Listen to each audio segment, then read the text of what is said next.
안녕하세요. 앨리스의 오후 2시 앨리스입니다. 오늘은 프랑스 대혁명 1부 5장을 읽겠습니다. 루이는 미라보 후작의 견해를 알았다. 그는 폭도들이 베르사유의 판가게를 약탈하고 부수는 것을 보았다. 그들의 외침이 성의 뜰을 채우는 것을 들었다. 그러나 이제 밀가루 전쟁은 끝났고 어디서나 질서가 회복되었기에 루이는 소유를 다룰 수 있을 거라는 느낌이 들었다. 튀르고가 파리에 가 있는 동안 루이는 홀로 폭동을 맞섰고 베르사유 궁 주변에 부대를 소집했다. 그는 진정 왕이었다. 그는 자신이 현현하고 있는 천년 왕조를 위험에 빠뜨릴 수 있는 것은 아무것도 없다고 확신했다. 루이는 베르사유에서 잘 지냈다. 그곳은 그의 거처였다. 그는 여전히 사냥하고 나무탑에서 일하거나 대장장이 일을 하는 것에 한결같은 즐거움을 느꼈다. 그러나 새로운 소일거리가 생겼다. 마리 앙뚜아네트와 동반하여 무도회에 참석하는 일이었다. 심지어 사람들이 종종 자기와 비교하는 앙리 4세의 복장을 하고 무도회를 열었다. 그는 이 비교를 좋아했다. 밀가루 전쟁이 끝나 조용한 이날들 가운데 신경 쓰이는 유일한 걱정거리는 왕비의 행동거지였다. 그녀는 젊은 귀족들에 둘러싸여 새벽 3시까지 늦도록 오페라 극장에 머물렀다. 거기서 아르투아 백작이나 로젠 공작, 아니면 런던 주재 프랑스 대사 귀인 같은 경박한 인사들과 함께 카드리유 춤을 췄다. 귀는 왕비의 지지를 등에 업고 다시 한번 나라를 통치해보려는 루이 15세의 늙은 총리 대신 슈아죄의 고한물이라고들 했다. 왕비가 경솔하며 심지어 정숙하지 못하고 음모를 꾸며댄다는 험담이 퍼졌다. 정신들의 발효를 팽창시키는 것 또한 이 점이었다. 이를 숨죽이게 하려면 랭스의 대관식이 명확히 보여주는 왕의 성스러운 본질, 즉 그가 신과 맺고 있는 개인적 관계를 다시 확증해야 했다. 루이 16세의 확신과 믿음은 그러했다. 이것이 양식 있는 사람들이 절약될 것이라며 요구하는 파리에서의 축성 거부에 대한 이유였다. 마찬가지로 왕이 해야 하는 이교도를 멸절하겠다는 맹세도 포기할 수 없었다. 루이는 관용의 정신에 왕이 참여한다는 것을 보여줄 튀르고가 제안한 서약서를 거부했다. 튀르고는 다음과 같이 왕이 주창하기를 원했다. 내 왕국의 모든 교회는 나의 보호와 나의 정의에 의지할 수 있을 것이다. 튀르고에게 루이는 말했다. 아무것도 바꾸지 않는 것이 덜 번거로울 듯하오. 루이는 보베 신부가 사순절 금식 때에 조신들 앞에서 설교했듯이 믿음의 성스러운 원칙이 흔들리고부터 다른 모든 원칙의 일반적 동요가 나타났다 라고 믿었다. 철학자 집단, 프리메이슨 집단, 모든 사상 모임들, 백과사전 그리고 볼테르 저작들이 믿음의 성스러운 원칙에 대해 의문을 제기했다. 비록 우회하고 수를 쓸지라도 살론과 신문에서 전능한 힘을 발휘하는 이 계몽 정신에 맞서 루이는 결코 물러서지 않을 것이다. 그는 튀르고 같은 인물을 그리고 내일은 네케르 같은 인물을 이용할 수 있을 것이다. 그러나 루이는 죽기 전에 파리에 돌아가 왕에게 소개될 것을 꿈꾸는 늙은 볼테르를 궁정에 받아들이지는 않을 것이다. 볼테르는 우리 피로 살찐 사기꾼들이 우리 피를 우리 혈관에 보존하려는 튀르고에 대해 반대 의사를 표명해도 나는 전혀 놀라지 않을 것입니다. 라고 썼지만 왕이 보기에 이것은 재무 총감을 돕는 일이 전혀 아니었다. 반대로 더 의심가게 했다. 그러나 루이에게 지금은 튀르고의 운명에 대해 결정을 내릴 때가 아니었다.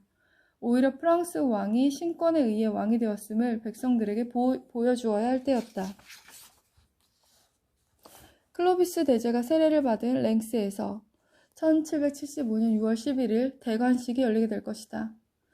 루이는 1775년 6월의 날들, 랭스로의 여행, 그 길가에 모여들었던 농민들, 그들의 환호, 국왕 만세, 왕비 만세라는 외침, 성당 앞에 모여든 랭스의 모든 주민들, 조명 장식들과 성당 중앙홀에서 열린 예식, 그가 해야 했던 서약, 왕을 둘러쌌던 주교들, 마르 샤뉴의 왕관과 검과 홀의 축성, 그리고 루이 16세의 왕관과 검과 홀의 축성을 결코 잊을 수 없으리라는 것을 알았다.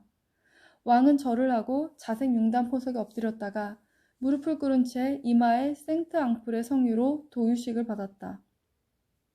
나머지 도유식 5번으로 그의 몸은 교회의 기사단이 되었다. 루이는 정치적 질서뿐 아니라 종교적 질서에 의해서도 왕이었다. 그는 기적을 행할 권능이 있었다. 그는 치유하는 왕으로서 생레미스도원에 가서 가쁜 숨을 몰아쉬고 냄새나는 나병 환자 400명을 만져 병을 낫게 할 것이다. 루이의 얼굴에는 황홀함이 나타났다. 축성의 재래는 젊은 왕을 변화시켰다. 그를 역사 저 너머로 데려갔다. 그는 다스리도록 신에게 선택받은 자였다. 주변을 둘러본 그는 왕비와 조신들이 감동했음을 발견했다. 수백 마리 새들을 놓아보내는 것으로 끝맺는 이 순간에서 누구도 벗어날 수 없을 것이다. 성당 광장에 왕과 왕비가 나타났을 때 환호의 함성이 그들을 뒤덮었다. 예식에 참여하지 않은 모르파에게 루이 16세가 편지를 썼다. 내가 나의 행복에 공헌한 백성을 행복하게 하기 위해 일하는 것은 참으로 온당한 일이요. 루이는 여기서 느낀 만족을 나와 함께 나눌 수 없다니 참 화나는 일이요 라고 결론 지었다. 그는 미라보 후작이 언급했던 정신들의 발효가 발생하지 않을까 하는 걱정과 두려움을 마음속 깊은 곳에 밀어넣었다. 그리고 며칠간은 결정을 내려야 하는 업무를 잊었다. 그는 백성들의 기대에 답하고 그들의 행복을 이루어주고 싶었다. 루이는 모르파에게 말했다. 매우 어려운 사명이요. 그러나 용기를 가지고 그대의 조언을 받아 끝까지 해낼 생각이요. 20살 젊은 왕비. 그녀도 이 감동과 선한 결의를 함께했다. 왕비는 마리아 테레지아 여제에게 편지를 썼다. 놀랍지만 동시에 행복한 일이에요. 반란이 있은 지 2달밖에 안 됐고 빵가격이 높은데도 이렇게 환영을 받다니. 불행 중에도 우리를 환대하는 사람들을 보면 우리가 여전히 그들의 행복을 위해 일해야 한다는 것은 매우 분명한 일이지요. 왕도 이 사실을 깨달은 듯해요. 저는 일생 동안 대관식 날을 잊을 수 없을 것이라 확신해요.